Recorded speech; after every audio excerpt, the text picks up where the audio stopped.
អញ្ញាធរជាតិអប្សរាបានធ្វើសម្រស់ប្លង់បង្កាន់ដៃនាគជុំវិញប្រាសាទអង្គរវត្តក្រុមអ្នកបច្ចេកទេសផ្នែកអភិរក្សថ្មនៃអញ្ញាធរជាតិអប្សរាបានធ្វើការសម្រង់ប្លង់បង្កាន់ដៃនាគនៅខឿនជាន់ទី1ជុំវិញប្រាសាទអង្គរវត្តដើម្បីសិក្សានៅចំណុចហានិភ័យនៃការរចនាសម្ព័ន្ធបង្កាន់ដៃនាគមុននឹងឈានទៅដល់ការជួសជុលឲ្យរឹងមាំឡើងវិញលោកសុយសុភារិនមន្ត្រីបច្ចេកទេសផ្នែកអភិរក្សថ្មបានឲ្យដឹងថាការធ្វើសម្រង់ប្លង់បង្កាន់ដៃនាគនៅខឿនជាន់ទី1នេះមានប្រវែងសរុប950ម៉ែត្រការបំពេញការងាររយៈពេល12ខែមកនេះសម្រេចលទ្ធផលបានប្រវែងជាង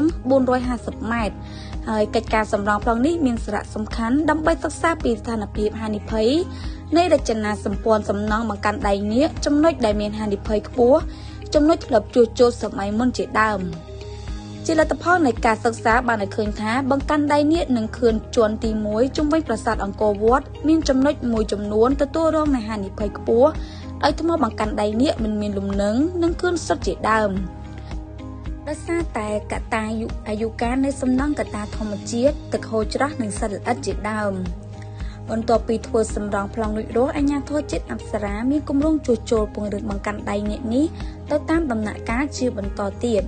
អ្នកជំនាញរូបនេះបានបញ្ជាក់ថាកាលពីកំឡុងឆ្នាំ2022-2023អាជ្ញាធរជាតិអប្សរាបានជួសជុលពង្រឹងបង្កាន់ដៃនាគនិងខឿនជណ្ដើរនៅទិសខាងត្បូងរបស់ប្រាសាទអង្គរវត្តបានជោគជ័យរួចមកហើយ